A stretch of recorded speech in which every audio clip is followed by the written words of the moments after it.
The spread of misinformation became rampant, and no less than the First Lady has been a victim of fake news. What are the steps being taken by the palace or PCO to combat misinformation? It is very obvious that more fake news are lingering. Maybe because of the present situation regarding the arrest of former President Duterte. We are taking steps like what we had last week. We had this live discussion with the concerned authorities to answer all those issues that had been raised by some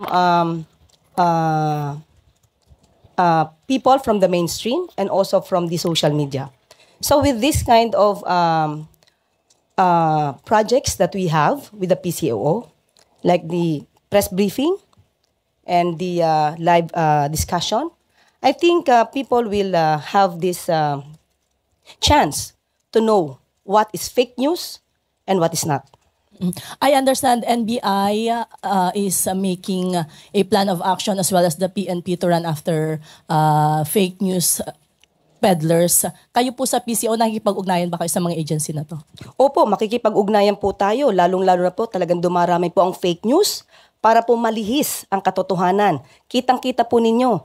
Kahit po mismo si ES, dating ES, Medialdea, nakita po natin kung paano po ba niya nabanggit na nawawala ang dating Pangulong Duterte na yun po ay pinasinungalingan mismo ng ICC. So yung mga ganun pong mga irresponsableng mga pananalita ay dapat pong ang tao ay magmasid, mag-isip at matuto pang mag-evaluate para po hindi po nagugulo ang ating isipan at damdamin.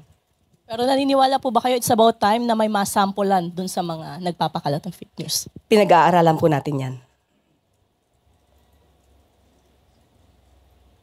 Follow up to the same question. No. Eden Santos, Net25. Good morning po, Yusek.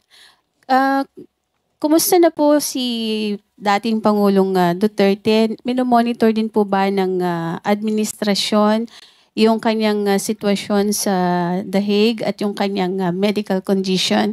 Kasi po nung humarap siya sa ICC, parang medyo kakaiba yung boses niya. Ang sabi po ni Senator Bongo ay parang hindi yata binibigay yung kanyang gamot. Yan po ay kanyang opinion lamang ni Senator Bongo. Unang-una wala po siya doon sa lugar. At nadinig po mismo natin sa ICC kay Judge Mutok na ang Pangulo po, ang dating Pangulo po, ay yun sa mga doktor na tumingin sa kanya ay nasa magandang kondisyon po. Mentally aware, mentally fit. At patuloy po rin na chinecheck ang kanyang kondisyon. So kung meron po mga ganitong klaseng mga haka-haka muli, katulad ng sinabi ni Senator ni Senator Bongo, dapat siguro ay kanya munang alamin. Alamin ang katotohanan dito bago po magbigay ng baka hindi nabibigay ang kanya mga gamot. Tandaan po natin, ang ICC po, may mga doktor po sila naka-assign dyan. Ngayon, kung araw-araw po natin i-monitor, uli sasabihin natin, wala po kasing jurisdiction na ang Pilipinas kasi po ang dating Pangulong Duterte ay nasa kustodiya na po ng ICC. So sila na po talaga ang magbibigay ng maagarang pag-check up or mag-undergo po ang Pangulong Duterte sa check up po na ibibigay po ng ICC. Pero kung mayroon pong hihilingin, of course, ang dating Pangulong Duterte, maliban po sa kanya, kahit po yung mga victims ng EJK, sila rin po ay bibigyan po ng kaukulang tulong kung kakayanin po ito. At kung ito naman po ay hindi po palalabag ng anumang batas natin. Speaking of EJK po, nabanggit po ninyo, may mga lumalabas din po sa social media na ginagamit yung mga pictures ng mga namatay na sinasabing biktima ng EJK, hindi naman po pala biktima ng EJK kagaya nung kay Aling Sheila na lumabas po sa SOCMED. Ang anak niya ay namatay under this administration kay Pangulong Marcos. Yun pong yung sa isang doktor, yung father niya, sabi po EJK, hindi naman po pala EJK. Ano pong ano po ng ang ano ng government dito kung inaano din po natin itong mga fake news na ito. Opo. Pwede po ba din nating aksyonan yung mga ganong ano na sinasama po sila dun sa kaso against former President Duterte pero in fact hindi naman po pala totoo yung mga yon. Siguro sa dami-dami po ng fake news na lumalabas ngayon, makakatulong po ang media. Lalo na po ang mainstream media. Tayo na po ang magsabi kung alam niyo po na peke ito. Kayo na po mag-fact check. Kayo din po ay pinaniniwalaan dahil may kredibilidad din po kayo. So kung ano po yung lumalabas na fake news, magtulungan po tayo para sa bayan po ito. Dapat din po nating ipaalam sa taong bayan na lahat ng lumalabas ng mga fake news na ganyan ay dapat na maputol. So hindi lamang po para si EJK, pati po yung mga fake news na lumalabas pabor kay dating Pangulong Duterte, sana po ay bigyan din po ng pansin ng media. At sana po din po, sa tulong din po ng mainstream media at ng social media, maipakita din po natin kung ano po talaga yung kalagayan ng mga biktima, ng pamilya ng mga biktima ng EJK. Hindi lamang po tayo tutuon kay dating Pangulong Duterte dahil po ang mga biktima po ng EJK ay Filipino rin po. Pero ito po yung mga biktima ng EJK na sinasabi ng under the previous administration po. Binanggit po ni Let Narciso kanina kung may masasampulan na ba. Ito po ay identified na talagang kinumpirma ng mga kapitbahay. At least kilala na kung sino po yung tukoy na yung nag-aano ng fake news. Using pa nga po yung kaso ng EJK.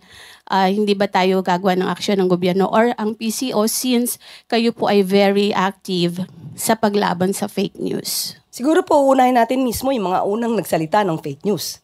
So uunahin pa ba natin si former ES Medialdea? Kaya sabi ko po kanina ay pag-aaralan po muna.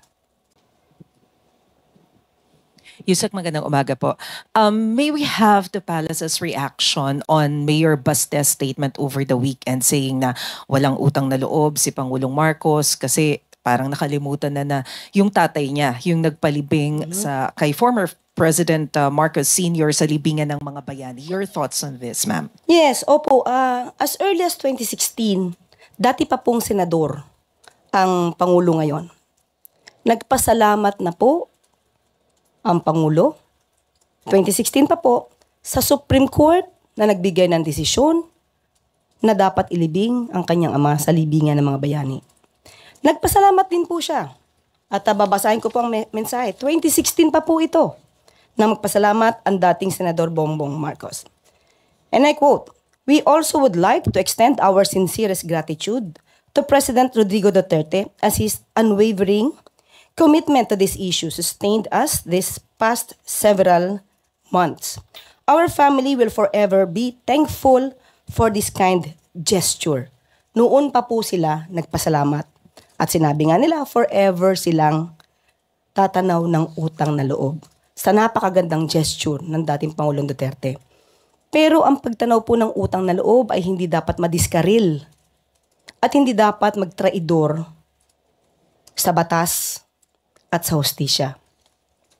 Ginamit mo ni dating Pangulong Duterte ang batas. Ito po nauugnay sa RA 289 patungkol po sa pagpapalibing sa libingan ng mga bayani at sinusugan po ito ng Presidential Proclamation 208 ni dating Pangulong Marcos. At mayroon din pong regulation, ang AFP G-161-373 na kabilang ang Pangulo or Commander-in-Chief na entitled to interment at the libingan ng mga bayani. Lahat naman po ito ay may basihan nung isinagawa ni dating Pangulong Duterte. Ang pagpapaaresto naman po o pagsusurrender kay dating Pangulong Duterte sa ICC ay meron din pong kaugnayan na batas at meron po tayong sinusunod na commitment para sa Interpol. Ngayon, hindi po dapat mahinto ng utang na loob ang pagpapatupad ng batas. Hindi po dapat traidorin, katulad ng aking sinabi, ang pagpapatupad ng batas, ang pagpapatupad ng commitment with the Interpol. Hindi po dapat na dahil lang kaibigan o dahil naging kasama, hindi na po tutuparin ang batas at tatraidorin na po ang konstitusyon dahil lamang sa utang na loob. Dahil basta sinasabi ito ni Mayor Baste Duterte ng tanong ng utang na loob, ito po ba yung ginamit kaya ng dating Pangulong Duterte nung i-appoint niya ang isang Chinese national na si Michael Yang bilang kanyang economic advisor? Hindi po ba ito pagtataksil? Dahil isang Chinese national ang in-appoint bilang economic advisor. Dahil din po ba ito sa utang na loob? Tanong lang po yan.